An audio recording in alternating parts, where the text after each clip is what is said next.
Assalamualaikum and good afternoon everyone. The purpose of this video is for me to share with you guys one of the first things that I always try to cover with my students every semester. It's one of the components in grammar, alright? It's called subject-verb agreement, and I believe covering this first actually helps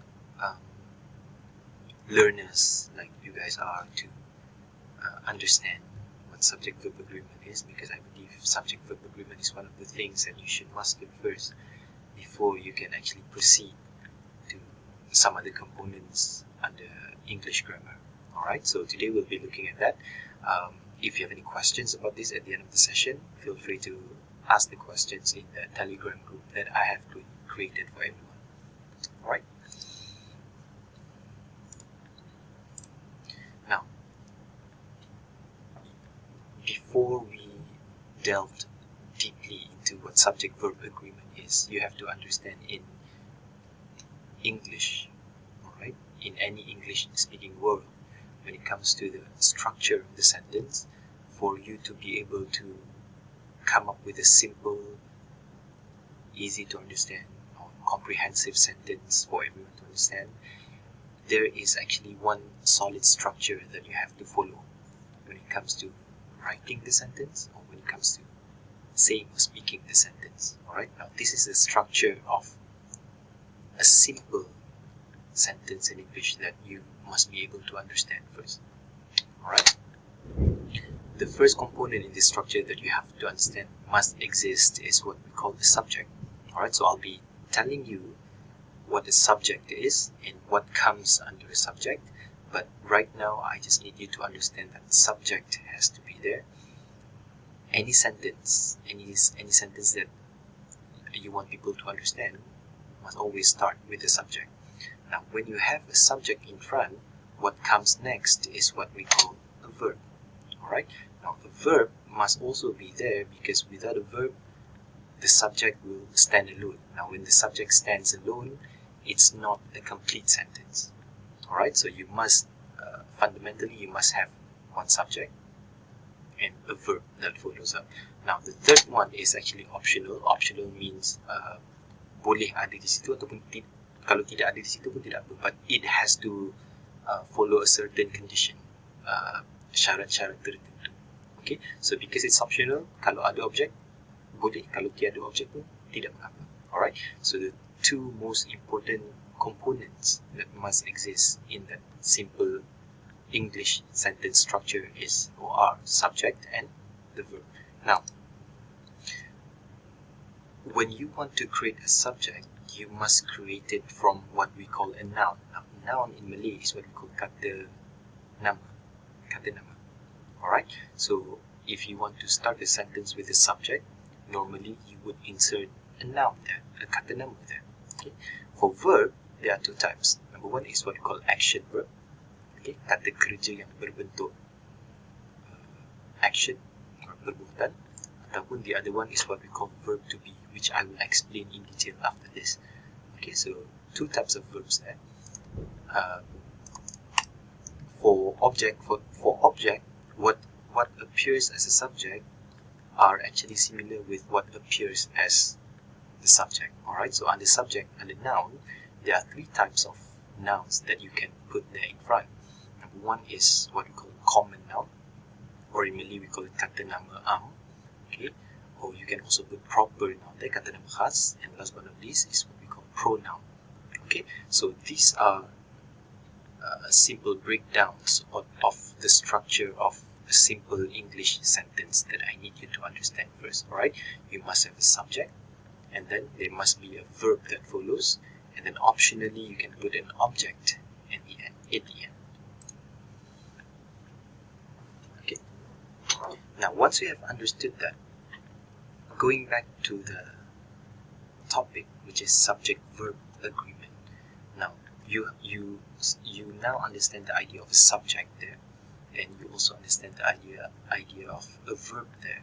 But in subject-verb agreement, the word agreement is there. Okay, agreement means persetujuan. Now, what does it mean by persetujuan? What does it mean by agreement there? Now, when you have a subject and when you have a verb, for you to create a sentence that is simple, easy to understand, but on top of all, is grammatically correct, the subject and the verb must agree with one another. Okay, the subject and the verb mesti bersetuju dengan satu sama lain. Okay, the question right now is, what does it mean by a subject agreeing with the verb or verb agreeing with the subject? Now, the idea is very simple. Two words that I need you to understand right now. Number one is singular, which means one. Okay, singular comes from the word single, and the other one is plural. Alright? Now, singular means one, plural means more than one. Okay, apa-apa yang appear as one item, we call it singular. Whatever appears as more than one item, we call it plural. Okay, now going back to this, when a subject agrees with a verb, it means a singular subject comes along with a singular verb. A plural subject comes together with a plural verb. Right? So when you put a singular subject in front, the verb must come in a singular form. If you put a plural subject in front, the verb must come in a plural form. What does it mean by that? Don't worry, I will explain one by one. Now let's look at the subject first. Now remember when I broke down what a subject is to you just now, there are three types. Number one is common, proper, and pronoun. Okay, now let's look at the examples of singular subjects first. Let's start off with singular common noun. For example, if I use the word the car, okay, as you can see here, let me highlight. Okay, the car, kereta itu. Now we know the car here is one, because if you want to refer to more than one car, you have to simply add s at the end. Okay, I repeat, the car is a singular common noun. A singular common noun, satu sahaja. But when you want to change the car into plural, you simply have to add s at the end. Because most of the times, for English words, for English nouns, when you want to change it from singular to plural, you just have to simply add s at the end of it. It automatically becomes a plural noun. But it doesn't apply all the time. Maksudnya di sini, tidak semua perkataan dalam bahasa Inggeris awak perlu menambah s di belakang untuk menjadikan ia plural. There are certain words which I will not highlight now because I don't want to confuse you. I just want to say that there are words in English that when you want to change it from singular to plural, you don't add s at the end. Okay, it comes in a slightly different form. Right? But for now, the basic idea that I want you to understand is, if there's no s, it's singular. But if you add s at the end, automatically it becomes plural. For example, if you're referring to one car, it's just the car. But when you want to change the car into plural, you add s at the end. So it's plural, the cars. Same goes with my parent. My parent here refers to either one of your parents, either your father or your mother. If you're referring to your father, it's my parent. If you're referring to your mother, it's my parent. Tidak ada s di belakang. But if you add s at the end, it refers to both of your parents. Kedua-duanya. So it becomes plural. Okay. His chair is also singular. Kerusi dia. Satu kerusi. But if you are referring to more than one chair, automatically it becomes his chairs. Alright? Now, those are examples of common nouns. Now, proper nouns, on the other hand, is slightly different. Okay, for example, if you're talking about unimas, now, unimas is a proper noun because it has a specific name to it. When you have a specific name for something, we call it proper noun. Kata nama khas. For example, your name, whatever your name is actually a proper noun. The name of a state, nama-nama negeri di Malaysia, it's proper noun. So anything with a specific name to it, we refer to it as proper noun. So Unimas is one of the universities in Malaysia. So Unimas is the proper noun. So it's singular. It's one Unimas building. Alright. But when you want to change unimas to plural, there's no such thing as unimases. Okay, there's no such thing as that. So the only way that you can change or make unimas a plural subject is by adding another kind of specific university. For example, here unimas and UITM. As you can see here, this one comes under plural even though there's no S, because you can see the existence of the word and there. Now, if you combine one word with the other, with another word, using the word and, automatically those words, when they are combined, they become a plural subject, because now there's two, unimas and UITM. Bila digabungkan menggunakan and, it becomes a plural subject. Okay. Now, Proton X70 is also a proper noun because it's a specific name for a car model. Alright, so when you change the singular into plural, similar with this, Proton X70 and program IV. Okay, so you add and there to change it into plural. Alright, so those are proper noun. Last but not least is what we call a pronoun. A pronoun are as simple as he, she, ataupun it.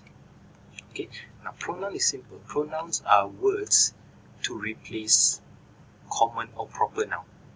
Okay, pronoun adalah perkataan yang digunakan untuk menggantikan common and proper noun. Persoalan sekarang adalah kenapa perlu digantikan.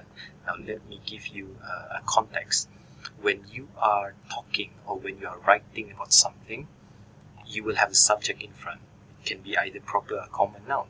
Okay, let's use a common noun, the car. Okay, you want to talk about your car. So you will start the sentence by saying, I have a car. My car is beautiful. Full stop. And then, my car is expensive. Full stop. And then, my car is a very big car.